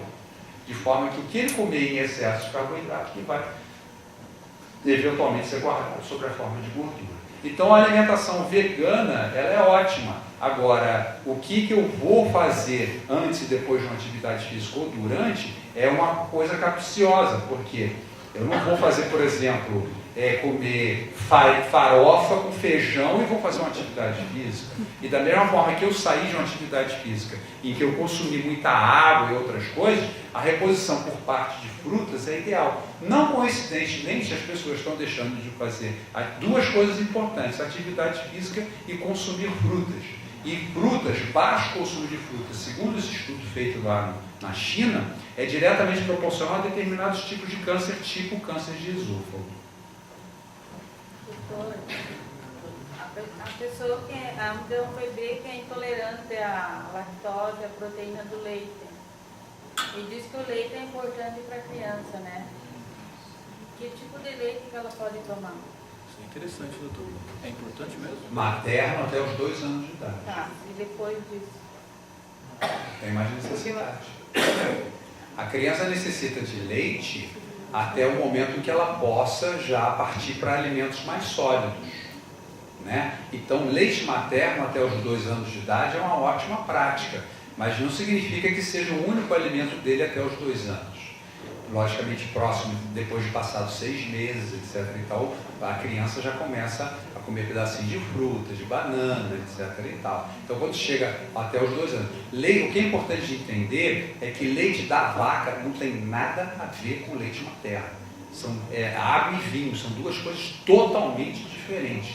Jamais um ser humano, principalmente uma criança, deveria de tomar leite de vaca. Isso realmente não é inconcebível. O seu cálculo é tão importante para o cálculo quando ele é bebê, né? Entendi. Agora, a senhora pode chegar para o seu médico, já foi pedir, doutor, mas a Organização Mundial da Saúde não conseguiu encontrar em todo o planeta uma dieta pobre em cálcio. Não existe dieta pobre em cálcio. O problema é o pensamento grande, né? Eu preciso de proteína, certamente preciso, mas não é a quantidade que eles estão preconizando. Eu preciso de cálcio, certamente preciso. Não existe doença por falta de cálcio, só para a senhora ter uma ideia. Não existe, porque não existe uma dieta que seja rica em cálcio. Se ele comer brócolis, ele vai comer cálcio até demais. Mesmo sendo cozido. Mesmo Sendo cozido. sem problema nenhum, o cálcio não vai desaparecer na panela. Tá? Não tem problema nenhum. Porque o pediatra, não, experimenta o leite, né? Ele coloca quem toma leite. Eu consigo entender o pensamento dos colegas porque falta esse conhecimento.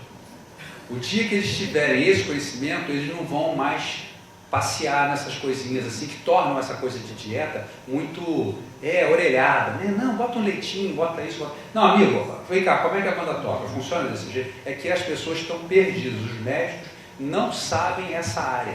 Metabolismo para o médico é o bicho-papão, ninguém conhece.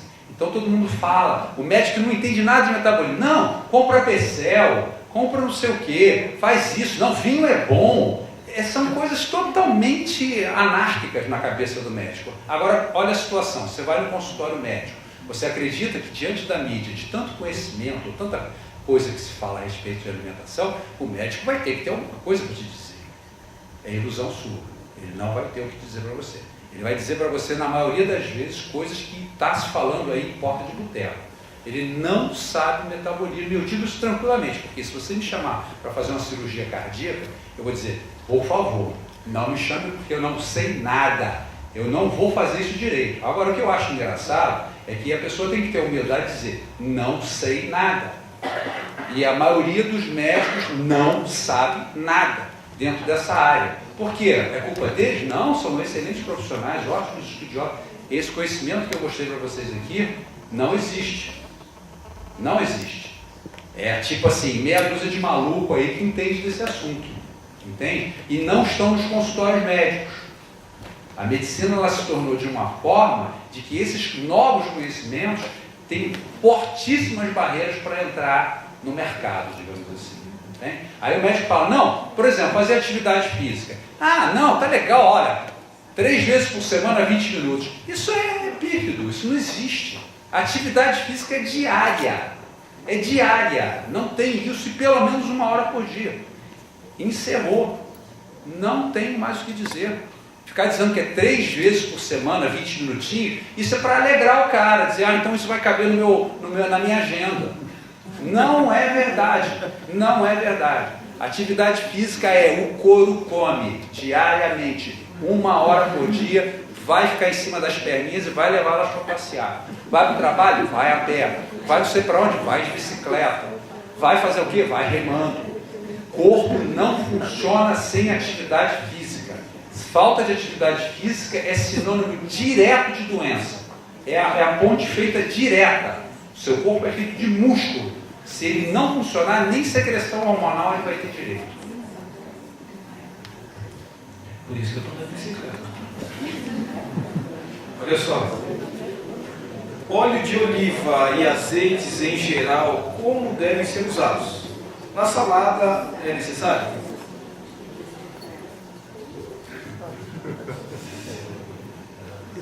Outra coisa, né? Óleo de oliva. Bom, é matemática pura, né?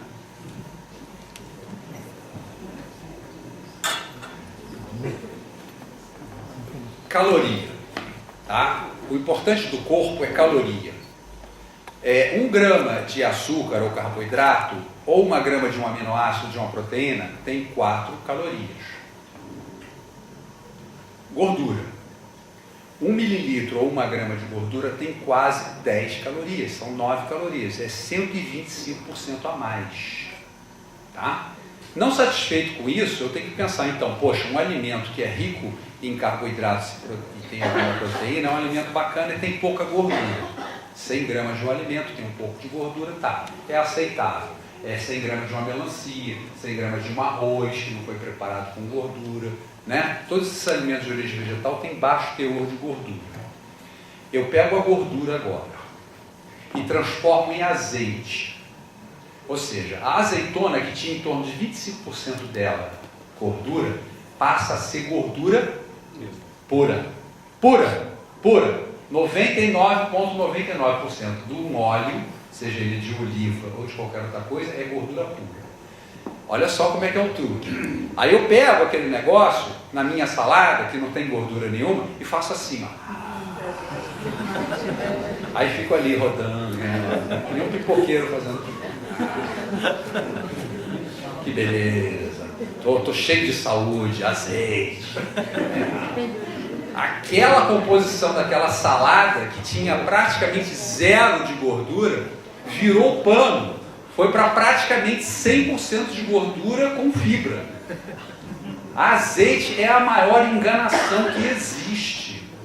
Não se faz. As conclusões do trabalho são equivocadas. Porque o grego, os gregos são os caras que dentro da Europa que tem maior índice de atividade física, porque são pobres, e maior consumo de frutas e vegetais. É por isso que eles são saudáveis. Não é por causa do azeite nem do vinho que eles querem vender para você. Então não tem nada, isso é a maior enganação mesmo. E outra coisa importante, você deve consumir elementos importantes como cálcio ou vitaminas proporcional à quantidade de calorias que você põe para dentro. Quando eu pego e boto uma caloria para dentro, então a minha preocupação é que essa caloria seja uma caloria rica nesses elementos. O azeite, ele é o cara que não foi convidado para a sua festa, ele vai entrar e vai comer tudo que você tem. Ele não trouxe nenhum prato para ele penetra, ele entra na sua festa e não satisfeito em não trazer nada para ele ainda vai comer todos os quitutes que você tem que os seus amigos vieram para a festa trazendo. Então o que? O azeite não é aporte de vitamina, o azeite não é aporte de sais minerais, o azeite não é aporte de nada a não ser o que uma pessoa menos precisa, que ela tem em maior abundância, que é gordura. Okay. Qual a relação da produção de corpos cetônicos com a glicose? Quando falta glicose no corpo, o corpo ele faz 2 coisas. Eu falei lá da lareira da Zulmira. Uma coisa proteica seria fazer o quê? Botar aquele tapete persa, aqueles tapetes da casa dela na lareira. Isso seria chamado de gliconeogênese. Vamos lá. Glico de glicose, neo de novo, gênese de formação. Essa é a gliconeogênese. Quando o carboidrato está acabando, eu começo a fazer a gliconeogênese porque eu produzo glicose para entrar no lugar daquela glicose que eu não tenho, para eu poder continuar consumindo gordura. Só que essa gordura, em vez de ser transformada em CO2 e água, ou seja, ela vai embora, ela então é transformada nesses corpos cetônicos. Então o corpo cetônico, ele é uma acidez, é o motivo pelo qual aquela pessoa soterrada começa a morrer depois de uns dias. Porque ele começa a produzir corpos cetônicos de gliconeogênese, porque está faltando alimento, ele está soterrado debaixo de um prédio, mas ainda tem vida, mas ele vai produzindo uma quantidade absurda de elementos tóxicos que vão acabar, se ele não tiver acesso à água para diluí-los, acabar falecendo. Então, glicose, quando começa a cair, aumenta a produção de corpos cetônicos. Entre os 3 corpos cetônicos, um deles é extremamente volátil. É por isso que a pessoa que faz uma dieta cetogênica, ou uma dieta sem carboidrato, tem o hálito cetônico, porque significa estar queimando os móveis da casa e a gordura em elementos insalubres.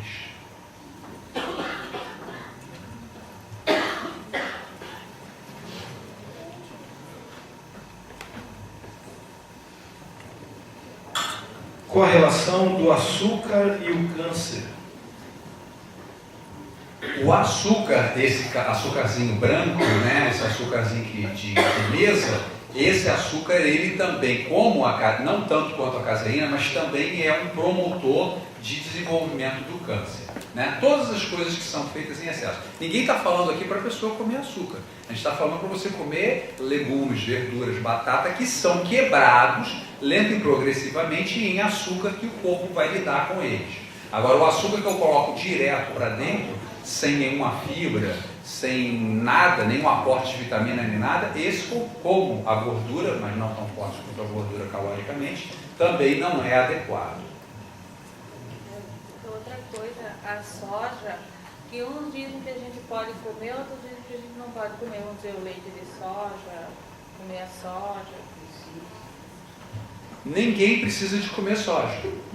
A soja é uma leguminosa e outros alimentos, existem outras leguminosas, como feijões, os grãos de bico, o grão de bico, a lentilha, a ervilha. A soja está entre eles. Tá? Não é necessário que ninguém, vegetariano ou não, coma um grão de soja sequer. Então, se a senhora tem alguma suspeita sobre ela, a senhora pode passar muito bem sem dar ela aos seus filhos nem nada. Bom?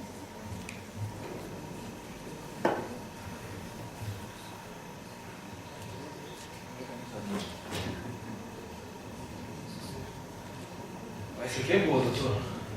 Qual a idade ideal para começar a atividade física?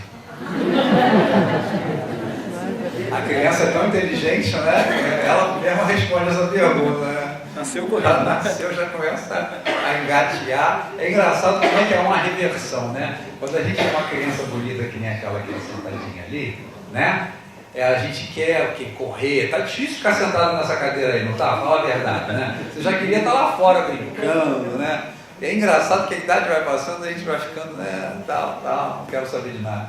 Então, a atividade física, ela é um hábito extremamente importante, né? A gente deve permitir aos nossos filhos que pratiquem uma atividade física saudável, fora do clima da competição. A competição é por orgulho e vaidade, mas fazer atividade física por prazer, por sentir, né, uma capacidade melhor de absorção de conhecimento, né, por uma capacidade melhor de absorção de oxigênio, uma caixa torácica saudável, atividade física ao nascer do sol, aquele solzinho de manhã, aquele ar puro, tudo isso deve ser cultivado. E a atividade física desse gênero, nada de ficar levantando peso, aquelas coisas todas meio malucas dentro daqueles climas de ginástica, né, de academia. O uso do mel para adoçar os alimentos tem alguma coisa? Pois é, o mel já é muito diferente do açúcar puro, né? Ele tem uma quantidade de açúcar menor por grama, né, por volume, ele tem outras propriedades, é rico em vitaminas, sais minerais. É muito melhor você fazer isso. Mas melhor ainda você achar que a fruta é doce, né? que nem lá do pomar da Zumira, né? Comer todo dia é demais. O pessoal vai fazer fila lá no pomar da Zumira. Comer todo dia? Mel, assim, tem algum... Não, deve haver alguma coisa de errado com uma pessoa que está buscando muito mel, entende? Porque o paladar, né, a pessoa que é acostumada a ter uma alimentação à base de frutas, legumes e verduras, a fruta é boa para ela.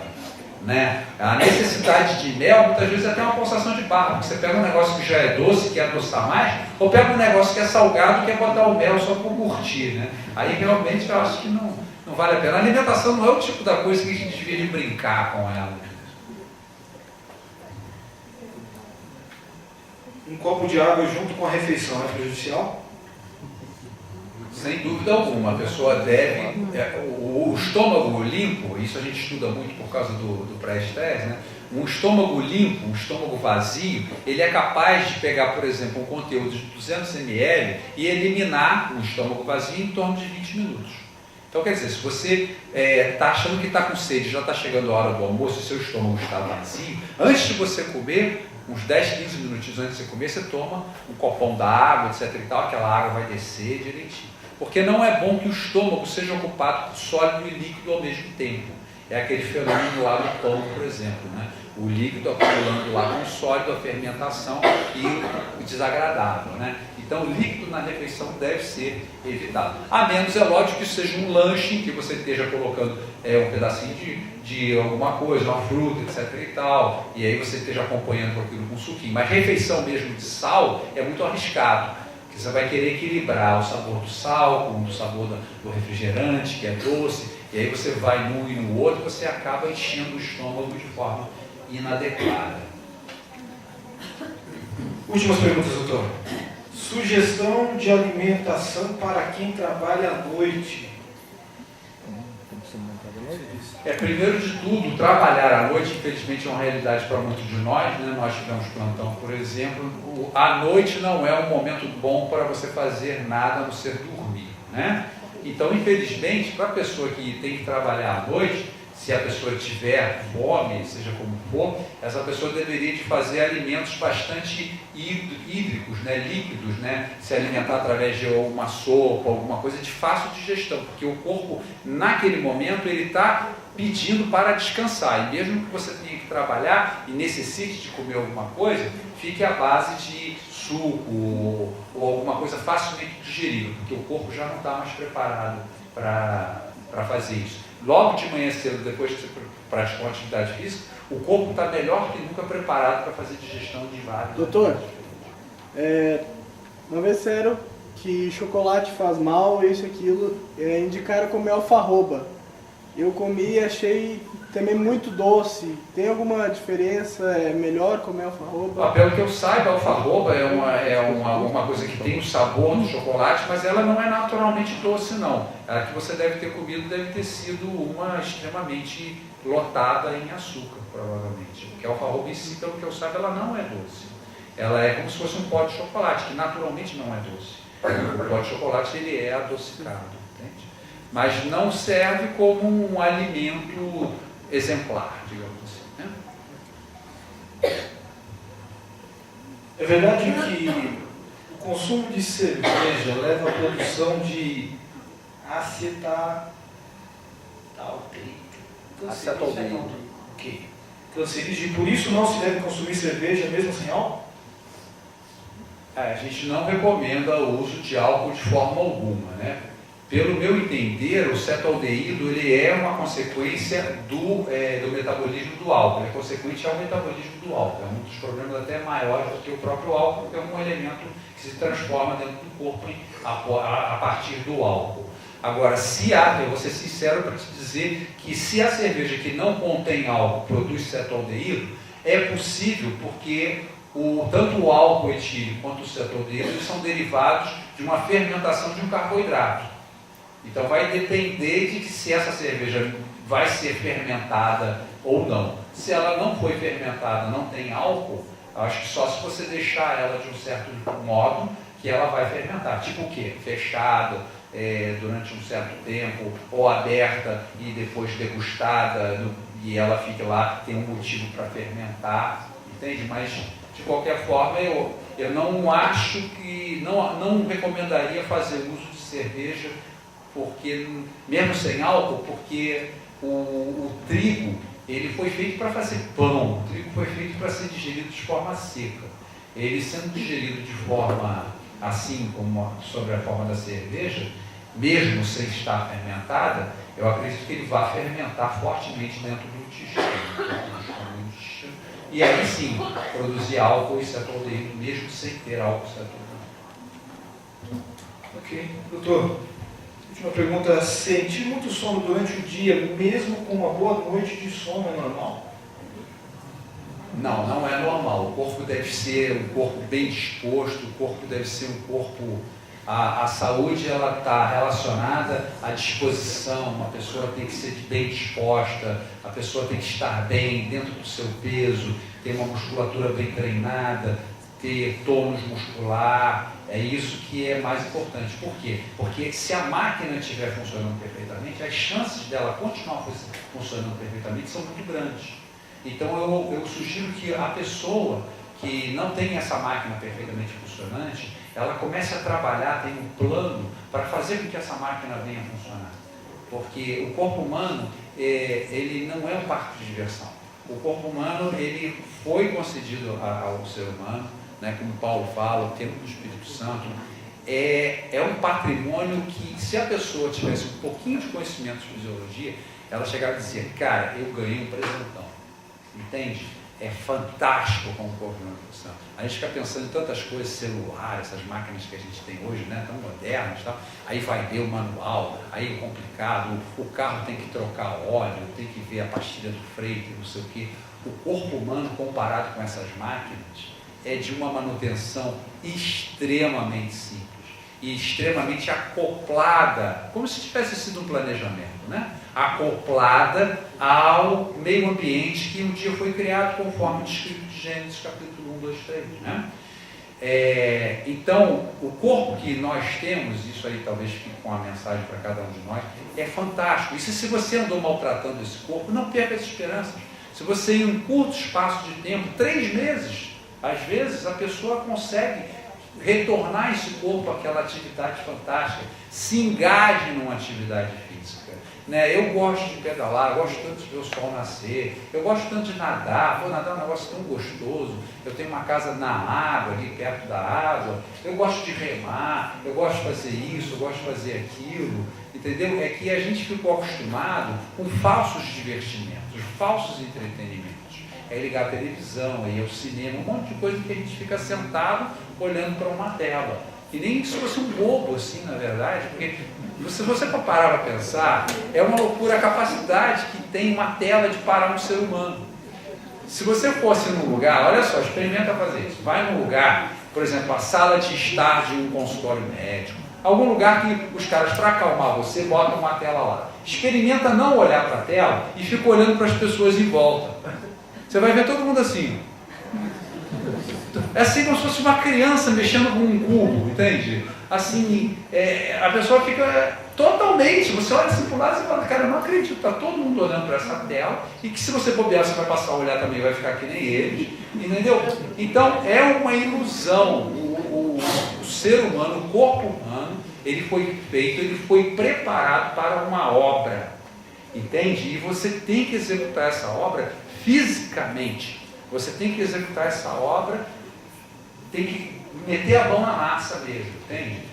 Não adianta a pessoa chegar e dizer, poxa, eu tenho tanta coisa para fazer, tá? Você tem tanta coisa para fazer, dorme mais cedo, que ninguém vai ver a hora que você dormiu, acorda mais cedo e faz o que você tem que fazer em termos de atividade física, toma o seu banho, faz o seu café da manhã, que você vai ser uma pessoa normal que nem qualquer outra. Quer dizer, no caso do corpo, quando o corpo, a atividade muscular, exerce uma atividade fortíssima anti-inflamatória. Eu não sei se vocês repararam, tem uns 3 ou 4 slides que eu passei batido. Eu passei batido porque eu ia entrar nessa casa de marimbondo. Mas o que acontece? Hoje já está se sabendo de que atividades no corpo, existe uma atividade inflamatória que é uma anti-inflamatória e é uma pró-inflamatória. E a falta de atividade física está relacionada a atividades inflamatórias no corpo. Então, uma série de doenças que estão nascendo como que são, por exemplo, doenças autoimunes, são doenças que têm um alto teor de inflamação, que a gente combate geralmente com corticoide e outras substâncias anti-inflamatórias. Essas substâncias, essas doenças, elas estão nascendo e crescendo por falta de ação muscular, porque a atividade muscular é que produz essa ação anti-inflamatória. Então, quer dizer, o corpo que fica parado, fica encarcerado, mais cedo ou mais tarde ele vai ficar num leito. Essa é uma realidade. Não deve, o corpo deve trabalhar. Agora, poxa, doutor, eu estou com excesso de peso. Você vai para dentro d'água, vai fazer alguma coisa, sobe em cima de uma bicicleta ergométrica. Amigo, não tem solução. Não sou eu que criei a fórmula para isso. Eu sou apenas o transmissor desse conhecimento. Entende? E eu sou um escravo desse conhecimento, porque à medida que eu adquiri, eu o cumpro. E eu acho que esse conhecimento, na minha esperança hoje, sendo compartilhado por amor com todos vocês que estão aqui pacientemente ouvindo eu falar, que vocês também entendam que o corpo funciona desse jeito. Não fui eu que inventei, eu só sou o carteiro, eu não fui eu que escrevi a carta, mas eu estou trazendo ela por amor a vocês e espero que vocês todos possam participar dessa maravilha, que é gozar de saúde, que é não precisar de ficar visitando médico, ficar ouvindo coisas polêmicas, entende? Cai dentro da real, e a verdade é essa. Vai na Bíblia que você... Tem dúvida de alguma coisa? Vai na Bíblia que você vai encontrar a solução para esse problema. Porque é lá que você vai encontrar o quê? Não é a opinião do Dr. Rogério, não é a opinião de um outro doutor. Você vai encontrar a opinião do teu Criador. É ele que vai te dizer, ele vai dizer, filho, é assim, dessa forma. Agora, quem tem juízo, que ouça e obedeça. Que esse teu Criador também te deu a oportunidade de fechar a porta.